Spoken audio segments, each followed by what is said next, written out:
Two peas in a pod. Hello everybody, my name is Yahansa. And I'm Serena. And welcome to the Two Peas in a Pod podcast, where we discuss all the things that young people care about. From climate, to music, to pop culture, and to current local affairs. This podcast is for young people, by young people. And we are so glad that you're here to join us. Coral Renee is a newly 19 Sydney-based country pop singer. With her newly published EP, Pink is My Colour, she's an emerging country pop princess emerging onto the Sydney music scene. We are so glad that she's in studio with us today. We love her music and I know you will as well. So let's get started. Hello, Coral. Would you like to introduce yourself? Hi, everyone. I'm Coral. Thank you guys so much for having me here today. I'm really excited and it's going to be fun. Of course. First of all, how did you get into singing and songwriting? So I started singing very little. You know, a lot of musicians say that, and I would just pick up the guitar and I'd strum at it and sing random words. And then as I got older, I started going into singing lessons and guitar lessons. So guitar lessons started in primary school, singing lessons end of primary school, going into high school. And I started to take it a little more seriously than just strumming out the guitar and playing it. I wrote a lot of songs when I was younger, but they were very bad, you know, I was 10 years old. They're not going to be good. And I kind of just kept writing, and yeah, I've been doing that a while, and I do a lot more co-writing now and stuff like that. So it's just a slow development of everything. Yeah, absolutely. So when you were little, did you always know you wanted to be a songwriter when you grew up? Yeah, 100%. I think Taylor Swift was a big inspiration. Yes. So I watched her little videos and I was I want to be like her. But it was always music. There was never anything else that I wanted to do. A lot of people have plan B or whatever. And my parents would always ask me hey, what's plan B if music doesn't work out? Because obviously it's a rough journey. Yeah. But I was always no plan B. Why would I have a plan B? It's just gonna work. So I've always had that kind of mentality. I've always wanted to be a musician, and I'm if I'm gonna do that, I'm not doing anything else. That's what it's gonna be. So yeah. And of course, very importantly, what's your favorite Taylor album? It depends. I kind of Debut or Speak Now. So the early ones. Yeah. They're very similar to your style too, yeah. Yeah, definitely. I mean, that's where all my inspiration was from at first. I love all her albums, but those are the early ones. Yeah. So yeah. What are some other key artists you draw inspiration from? I would say a lot of country artists like Luke Combs, Carrie Underwood, Miranda Lambert. Recently, Megan Maroney and Lainey Wilson. But I also kind of all styles of music. So I listen to a bit of rock. I listen to some Eminem. I love all of it. You know. Very cool. I know when I'm listening, it's very much Gracie Abrams, Taylor Swift, Sabrina Carpenter vibes. Would you say you look up to these artists? Yeah.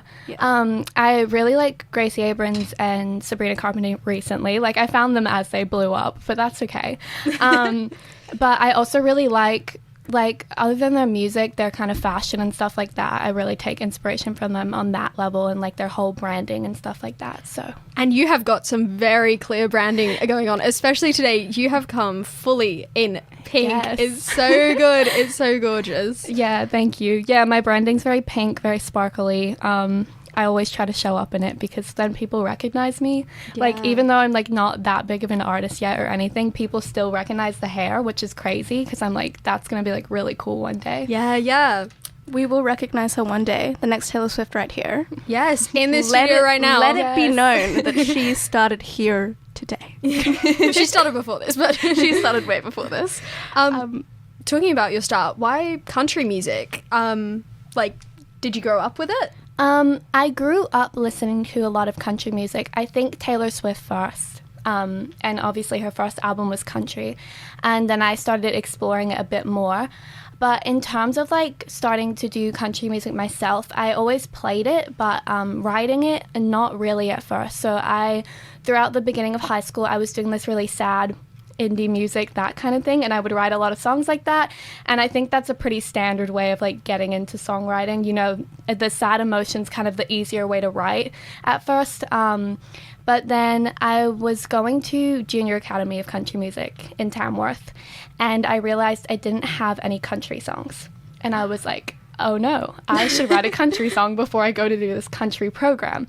So I sat down that day and I wrote a country song called Masquerade. And then I also sat down that night and I wrote another country song called The Devil Wears Cowgirl Boots, which are 2 songs that I like play all the time now. And they were my first ever country songs, and also like a huge jump from my first, like my last few songs. Like I was doing that indie sad stuff and I was a good writer, but I just hadn't like clicked yet. But those 2 songs it like clicked on. Yeah. And that's kind of how I fell into the country genre. From there I was like, that's how it's going to be. That's so cool. So in terms of your songwriting process, what is that like? I know some people start with, their concept, some people go with the melodies first. What do you usually do? Yeah, so I used to say always everything at once, kind of, which is still kind of true, but I've refine that a little bit. So normally now I have an idea for like the hook of the song, which is normally like the first part of the chorus, the last part of the chorus, and I normally have an idea for that and I'll build around it. I usually have a melody that kind of just goes with the hook, like in my head. I'm like, yep, that's how that's gonna be, and it kind of just forms around that. So I pick the chords that work well with it, and then sometimes I'll either go back to the first verse and I'll start from there and like build up until I hit the end of the chorus, or I'll like build the chorus and then like build other parts around it. It's like putting it into place, but it kind of changes depending on the songs. And I have just started from like the beginning of a song before without like any idea, you just go verse, chorus, verse, and that's what I used to do a lot. But now I have more of like a structured way. I'm like, this is the point I want to make, so I'm structured around that. And with, I guess, like what the songs mean, the concept, does that just come as you're writing, or how does that happen? Yeah, I normally have like just random little ideas come to me, and I'll put them in the notes app on my phone. So my notes app is crazy. But also it comes from like what other people say, even from like sometimes I'll do like little challenges for myself. So like even my mom a little while ago was like, you have to write a song using the name of a car. So then I wrote that song and it was really good. So it can like, it depends, but it usually comes a lot from what other people are saying. I'm like, that would be a good line. So then I take it. Yeah. Do you ever do like the voice notes? Because I know when I write songs, that's what I do. I like do the little voice notes. Yeah. Does that? I do voice notes mainly when I am like starting writing, when I've sat down somewhere, because normally when I have ideas, they're in like the worst places to like record something. Like I'm in the shopping center, I'm like, I can't just like start singing into my phone. So I often forget things, but when I'm like in the writing process, I try to record things because I'm very good at forgetting what the melody was, and I've like written a whole verse and I look back and I'm like, have no idea what was happening. Like it just like evaporates. So I take a lot of little voice notes that are like, and I go back later, I'm like, wow, that's horrible. Like it sounds awful, but at least like the idea is there. So yeah. Did you get a lot of support like during high school with the teachers? Yeah, I mean, my music teacher, you guys know Mr. Hunt. He was... He left the school. He did. He left when I left, so that was... But yeah, as much as it was Mr. Hunt, he was actually the really supportive teacher. So I would say he was like my number one support. And then Miss Mitchell, dance teacher as well. So they were supportive. And then I also went into a program called Talent Development Project, which is through the Department of Education. And that was like a really big support. So that was a really good program. Can you tell us about your experience with the Talent Development Project? Yeah, so that was probably one of the best programs I've done. You go in for like 2 days every month, and you do that like 3 times in a phase is what they call it. And at the end of each phase, people are cut from the program. And there's 3 phases, so you have to make it to the end. That's so stressful. It's very full-on stressful. competition vibes. Yeah. And the thing is, I guess, is like, it seems a bit like competitive, but it's also like the way they run it, it's a competition against yourself. So they want to see development from you. Like that's the main goal. So it doesn't matter how good you are coming in because they already audition you. Like everyone who gets in is good. It just depends if the program's right for you and if you're learning from it and stuff like that. So we did a lot of songwriting tasks, some musical theater tasks, stuff like that, changing up songs. Just like developing your artistry is the main thing. And yeah, you go through it. At the end of each phase, you sit there waiting for an email to see if you got in or not. But it's so scary. But Luckily enough for me, each time I was like pretty confident I was going to get in because I knew how I'd done with the task, and you get feedback from them and you see what other people get and you're like, okay, I think I've got it this time, but there's still always like that sinking feeling when the email comes through. But I made it to the very end, and you start with like I think 40 people and you end with like I think we had like 13 at the end. Oh my god. Yeah. Terrifying. Well, congratulations for making it all the way through. Thank you. It was my last chance to do it as well because year 12, like it's a school program. So I was like, please let me through. Is it only in your final year? You can do it from year 10 to year 12. I auditioned in for year 11 program. I didn't make it in that time, but at that time I was still doing my indie music. I don't think I had pink hair yet, which is like crazy. And I wasn't as strongly developed yet. I also hadn't been to the Junior Academy of Country Music, so some of my guitar skills were behind and stuff like that. And that's what they told me. They told me, come back next year, work on your guitar. We think you're a really good songwriter, but we want to see a bit more from you. So I came back the next year a lot better, fully branded pink and all that stuff. And I knew I was going to make it in that time. But then again, I only had the one chance to then make it through the whole program, which a lot of the time you don't make it all the way through the program on your first try. So I was like, please, I'm in year 12, let me do it. But I think I'd really found myself, and that's what they were looking for. So they took me to the end, and 13 people left at the end. It's scary, how many people got cut. But also we were all really close friends after that. We were like this. It was a good group. And we performed at the ICC for our final concert, which is amazing. That's a big venue, and the lighting and stuff is crazy. The sound, it was so good. And we did a few songs together and stuff like that, and then some solo songs. So it was really cool. Yeah. So every round, was it you writing new songs, or was it just performing songs? Yeah, so every round, I think we had 2 tasks. A lot of the time, one of them would be a songwriting task, but they'd have something around them. So I remember one of the times you had to write a song using the word fate or chocolate. You had to pick one, and I was like, okay, fate, because I'm not using chocolate, but some people did. And there was one where we read poems, and you had to base the song off a poem in some way. There's, it's all different things like that. They always had a little task, I guess, and you had to work around it.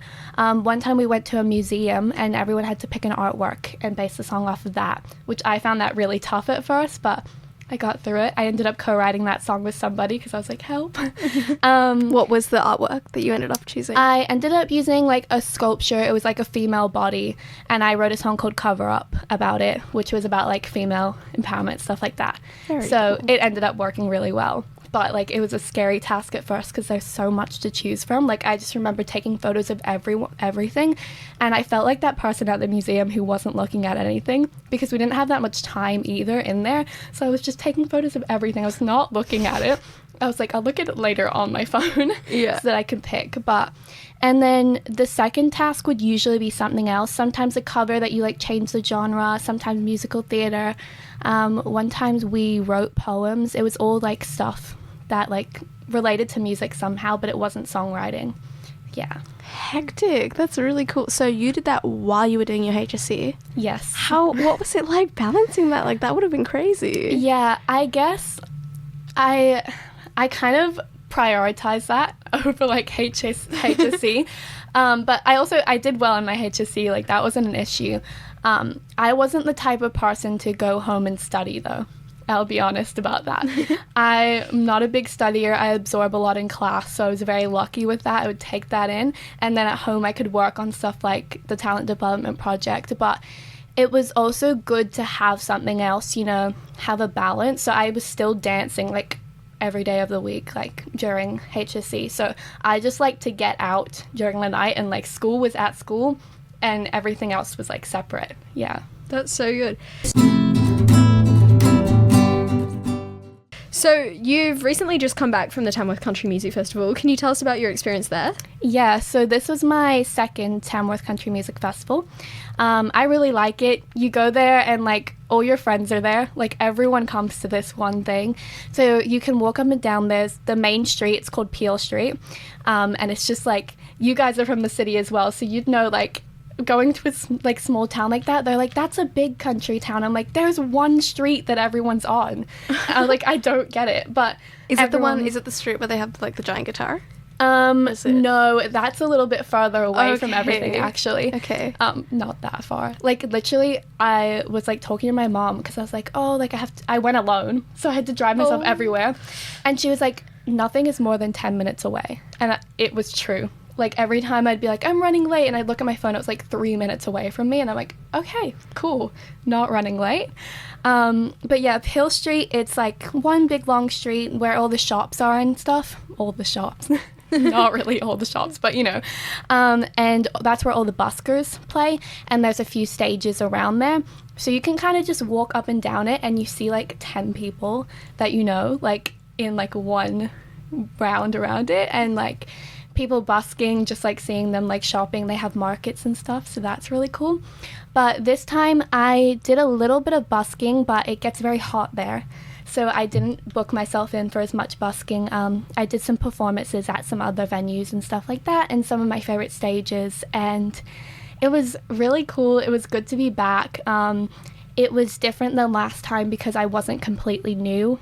Like, I knew a few people, and like, even going to some venues, people knew me, which was like crazy. Like, they tap me on the shoulder and they're like, are you Coral? I've seen you on Instagram. And I'm like, I'm famous. Like, what? So that was like probably one of the coolest parts, because last year I remember being like, I knew some people, but you know, there's a lot of networking. So I would go places and I'd be the one talking to people and being like, hey, nice to meet you, and I'm really shy, so that was not cool. But this time it was the other way around, that new people were actually trying to meet me, and I was like, wow, I'm just cool like that. Yes, you're a celebrity. Yeah, like literally. Are you kind of in touch with like the Australian country music scene? Like, do you know like Robbie and Ben? Like, did you meet them there? I've met Robbie now. I haven't really met Ben properly, but I've seen him around. Like, it's crazy being in Tamworth, and like all these like big like musicians in like the Australian country music scene are just like around. Like, you can just go say hi. I don't know if you guys watched Idol last year, but do you know Denver? She was like the country singer. She's like the quirky one with the weird voice. Yeah, I did like a radio thing, and I ended up like co-hosting the radio, and I ended up interviewing her, and she was like next to me. I was like, this is so cool. That's so crazy. Yeah, and then the other person I like interviewed was Brad Butcher, which I don't think you'll know, but on The Voice last year, he was put in a duo with another country singer, like a female country singer. So it was like, I just met someone off Idol and The Voice, and like, you guys are like really cool. Like, hectic. Yeah. No way. Would you ever go on like one of those shows? I would love to if they take me. Do you have to apply for those? Yeah. Yes. I will say I've been through some processes with them. Haven't made it through yet, but hopefully soon. We got our fingers crossed for this year. Yeah. This year I'm like, please take me this time. But yes, there's applications, and there's actually a really long process before you actually get on the show. So I'm like, I just have to make it like a little bit further, and I'll be on it, and we'll be great. But I think they'll take me 1 year. So your parents and your family, I know that you were talking before, like they were thinking about like backup plans. Are they very supportive of you? Did they want other things? No, they're very supportive. The backup plan thing was when I was a lot younger. When they realized my mind was like completely set on it, they were like totally on board. So that's been really good, like very big support. And you know, it's hard to have supportive parents for a music career, but they are doing a great job at it. They're just like, go for it. If it doesn't work out in like a few years, you can always figure it out then. But I reckon if I go for it, it'll work. Like, you gotta make it work. So, yeah, definitely. Now, do you travel like overseas to America? Do you do different like? Yeah, I went over to America last year. I went to Florida to see family, and then I went over to Nashville kind of to just like see it. Like, I saw it when I was a lot younger, but just to like see it around again, and I met a few people there, so a little bit of like networking.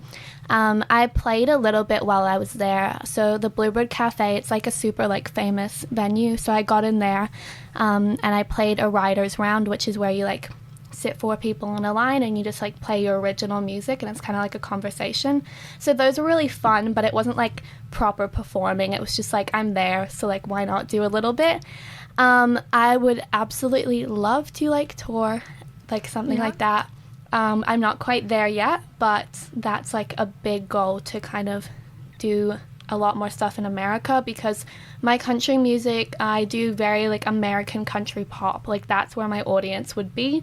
So I think I just need to build a little bit of an audience here and then see if I can move it a bit there and see how that works. Have you ever like considered doing like a Sydney tour or a Australia tour? Yeah, I would love to. Like, I'm looking at what I can do this year and then next year. I'm not big enough to do like a full ticketed tour yet, but there's different ways of doing tours, and I want to start moving around a little bit because you can find your little audiences and stuff.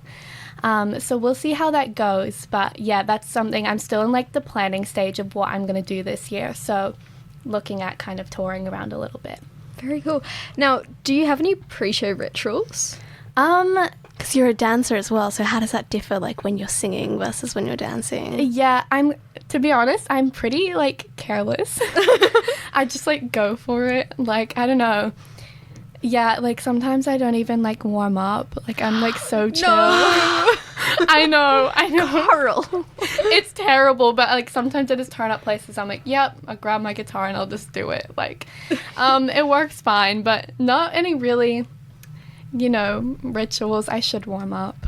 That's probably, if you needed one ritual, that's probably the one. Yeah. Yeah, I'm kind of just like a go for it kind of girl. Yeah, So, that's probably good, though. Yeah, kind of. Do you have any like superstitions? I know some people like have something that they have to do before they go on stage. Nothing that I have to do, although I guess like one thing that's kind of along the same lines is when I have like an important performance or like set or something somewhere, I normally give myself a rule. I'm like, I can only make 3 mistakes like on stage. Yeah. And so like I'm on stage and I make one, I'm like, strike 1, like that's down. And like once I've made 3, I can't make any more, and it normally works. Like, Well, I don't know good. why. It Does normally it works feel well. like when you get to 3, is it like, oh my god, no? Yeah, it's like, no, but like normally I've done pretty well because I have it in my head. I'm like, only 3 mistakes or else like you'll explode or something. I don't know. Like, I don't know what I think is going to happen, but I'm like 3 mistakes and then no more. And it works brilliantly. So Yeah. It sounds like you've got If a it works, foolproof then it works. system. yeah. It sounds so good. So if you weren't a songwriter or a singer, which we obviously know you will be, but if you weren't, what would you want to do? Yeah, I would probably be like a dancer or like a fashion designer, which both of those are also not easy routes. Like if those are my plan Bs, like might as well just go for the music. But I'm really into creative stuff. So, and I've been dancing since I was like 3. So that would probably be like the easiest path to go down, just keep dancing. But fashion design is something else I'm really interested in. I do a little bit of sewing myself, just like for myself. So I would maybe be a fashion designer because I'm like interested in it already. I do a bit of sewing, I do a bit of like rhinestoning stuff and making it sparkly. So that's another path I would go down if I wasn't a singer. That sounds Super cool. I think we're going to quickly jump to a little ad break. But thank you so much, Coral, for being here with us. And after the break, we will be talking about your hit single, Pink is My Color. So make sure you guys are tuning in for that.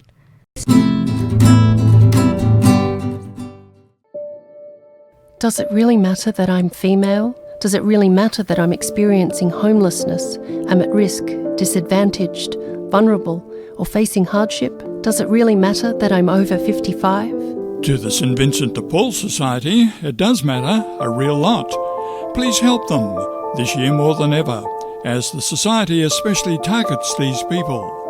To donate, telephone 131812 or simply Google Vinnie's Winter Warmth Appeal. Thank you. The Reading Writing Hotline is there to help adults who have difficulties with reading, writing or spelling. Their number is 1300 655 1300 655 Go on, take the plunge. Hello everybody and welcome back to the Two Peas in a Pod podcast. My name is Johansa. I'm Serena. And this is the podcast where we discuss all the things that young people care about, and today we are here with the lovely Coral Renee. So we just talked about her process to being a songwriter, her pre-show rituals, and now I'm so excited to be talking to her about her single Pink is My Color. So you launched your hit single, Pink is My Color, this last year now. Yeah. Could you tell us about like the production process and your inspiration for this? Yeah, so I released Pink is My Color in October last year. It was my first single that I actually released.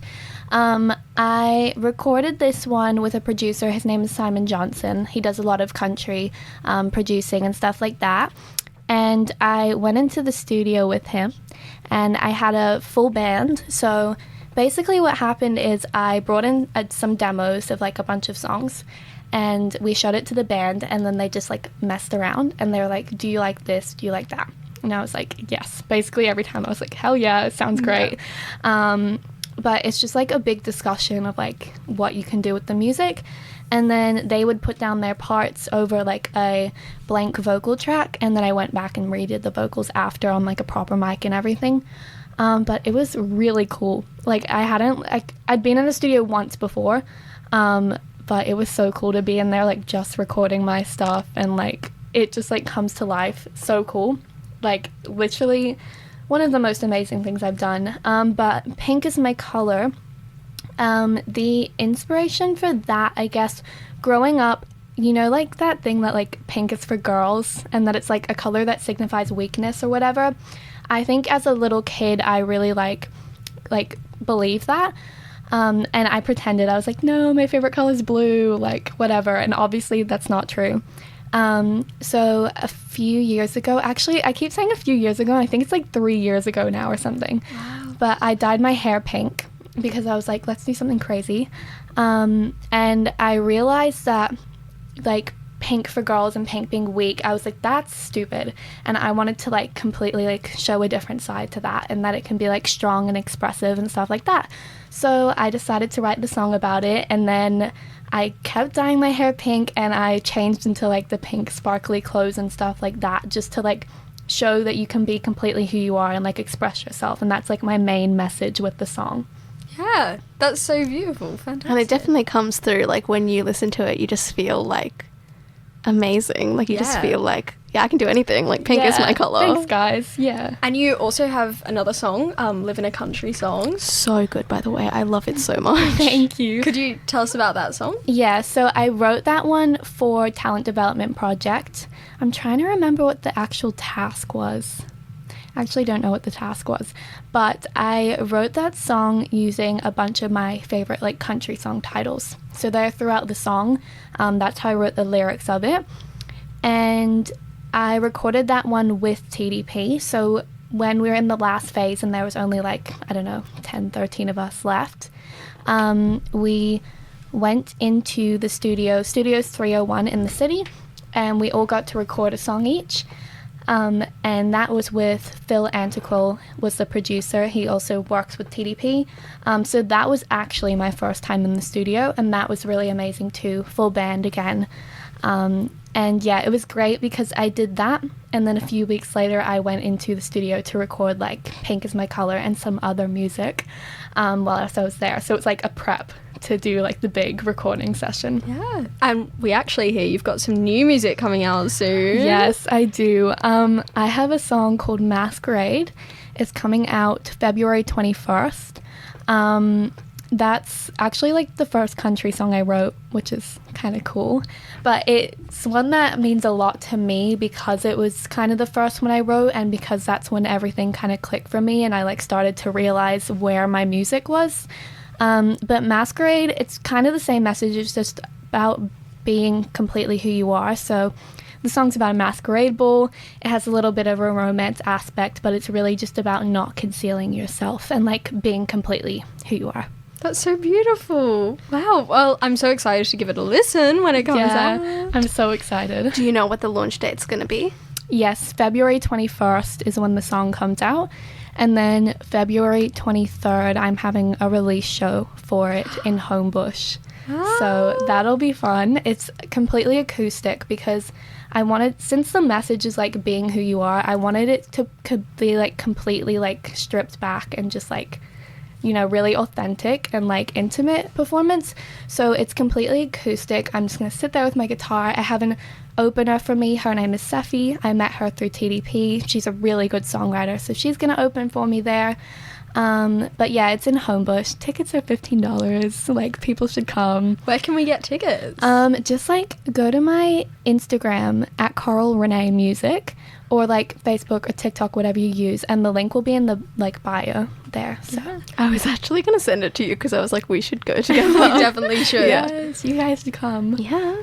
So you do so many live shows. Like, I always see on your Instagram, you've got so much going on, like even up in like the Blue Mountains and stuff. How do you deal with nerves before shows? Do you ever get nervous? Yeah, so those shows are a bit easier. They're like pub gigs or cafe gigs.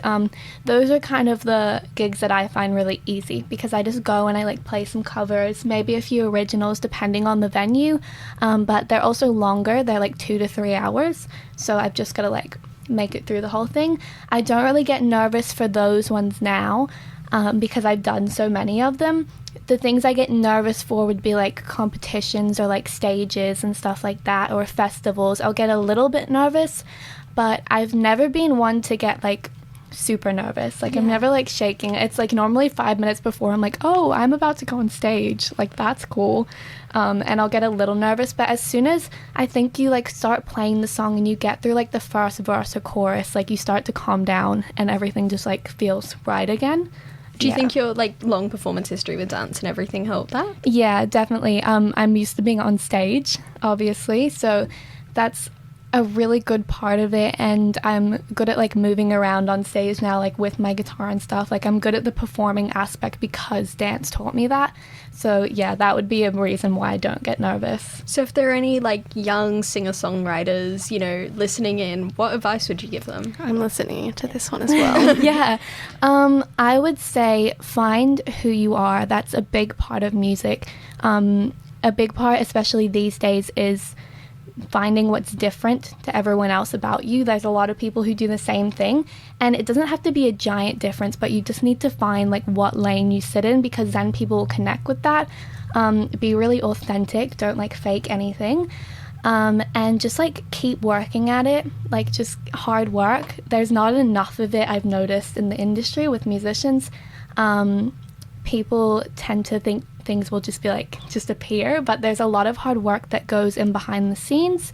And ask other people for help, like other musicians. Like, you can always message them. Musicians are usually really nice, and there's even like artist mentoring services, which I've done, which like bigger artists will help you out. So when I was releasing my music, a country artist named Haley Jensen mentored me, and she helped me through everything. So just like find those people you can trust, and like find people who will help you out, because they are around.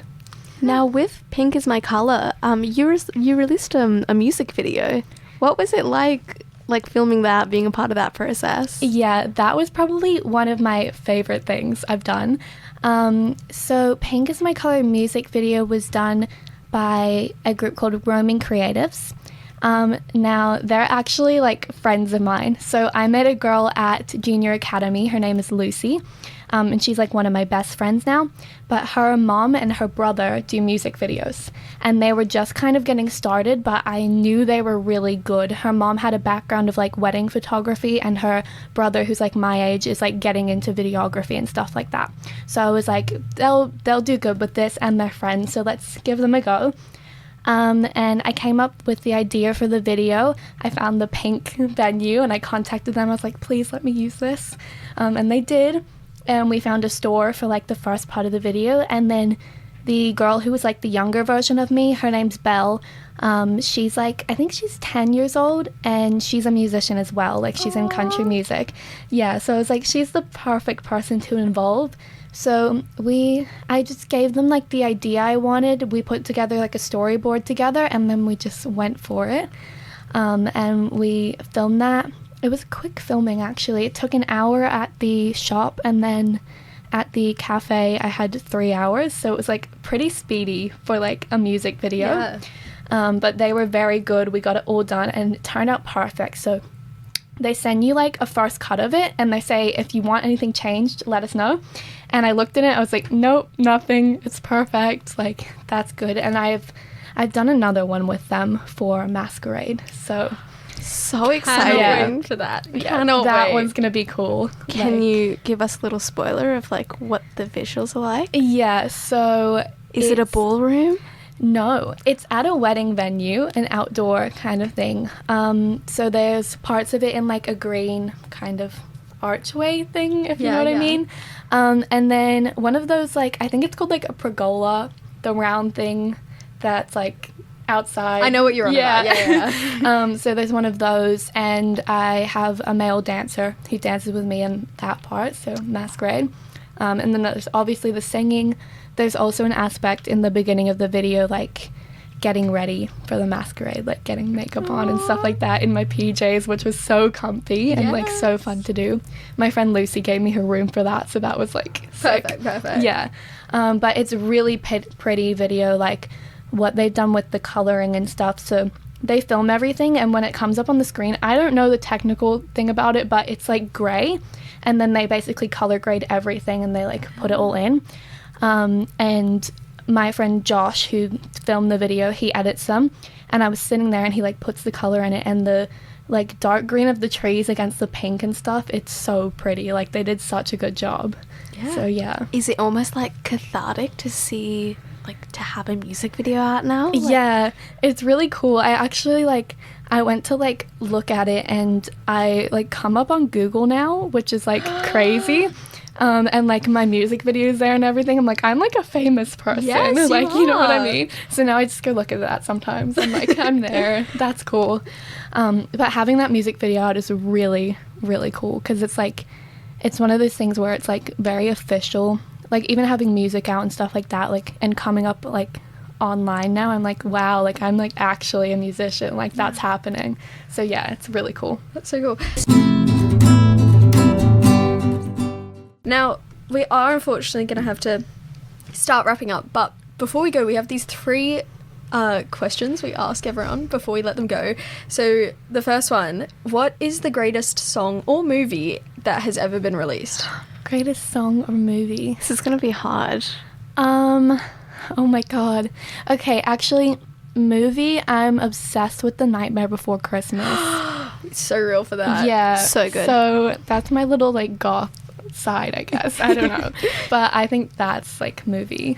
Yeah. Anything for song, or is it for just so song, too hard? Maybe Long Live by Taylor Swift. Yes. That's one of my favorites. Classic. Now, if you had a magic wand that could do anything, what would you do with it and why? And you can't like wish for more wands. Okay. What? That's so cool. Can it do like multiple things or only one thing? You can do multiple things. We'll let you have that. Can I just get it to make me a bunch of pink ball gowns, like Yes. just like wave it and just like have a wardrobe of like pink A stuff? Cinderella situation. Yeah. That would be so cool. And if you could give a piece of advice to a young person listening, what would you say? I guess my like really big message at the moment is just like be who you are, like never hide that. But like, really express yourself, and like that's the best way to live. Like, I don't want anyone to be like sad and like concealed and stuff like that. So that's what I'm really trying to spread at the moment. That's some really good advice. Now, I think you're obviously destined for greatness. Are there any goals that you're trying to achieve? Anything that you would like our listeners to, you know, see you do, catch up with your journey? Yeah, I guess just follow me online at Coral Renee Music. Again, is my handle on everything.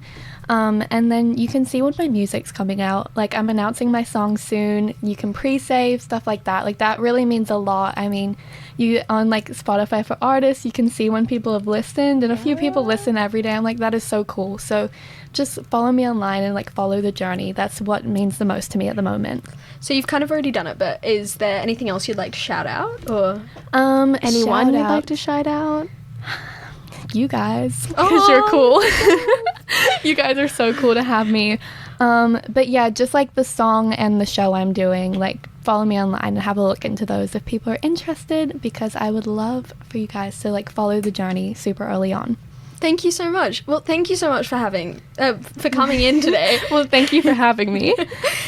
It's been an absolute pleasure to get to listen to you talk about your music, and it was just so beautiful. Thank you so much. Thank you guys. It's been so fun. And for all of our lovely listeners who have stayed till the very end, we have got a special surprise for you. After this next break, Coral is going to be singing live in studio, so make sure you listen along.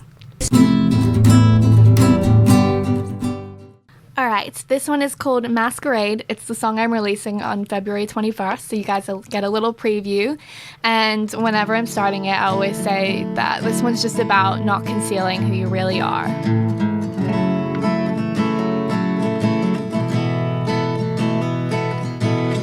The doorbell rang and my daddy called. He says there's something on the porch in glitter addressed to me.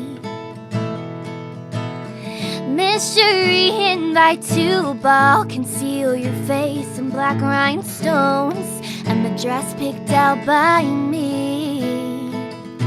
Trace my hands under your mask, and I think it's you, 'cause you weren't surprised when I showed up in country boots.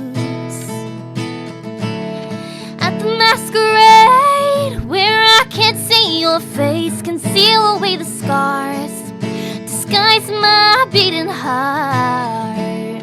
Throw the mask away, that's what I wish I'd say, forever in your arms, and I don't know who you are. Oh,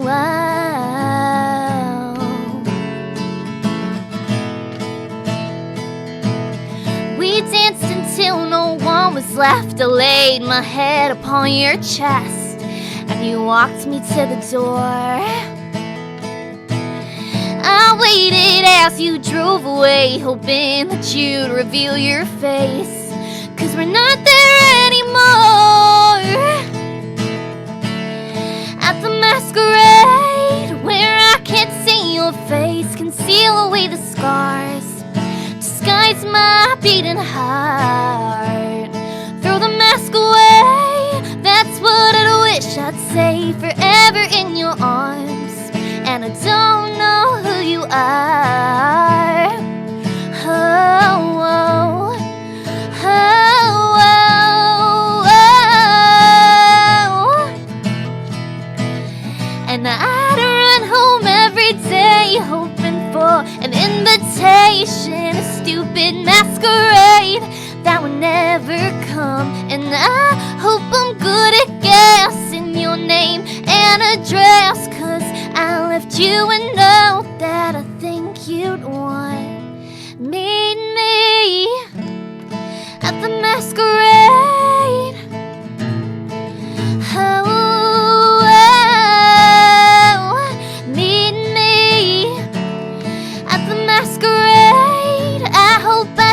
Oh, face, don't care about the scars, they can't scare my beating heart.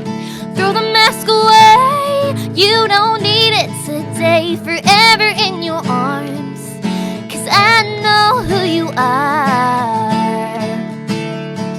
Oh, now I know who you are. Thank you guys. That was so good. This was Yahansa And Serena, from the Two Peas in a Pod podcast. produced in association with 2RRR 88.5 FM. We are so glad to have you here with us, but now we gotta peace out. Peace Out. That will never not be cringe. Bye, everyone. Thank you for listening. Ciao. Two peas in a pod.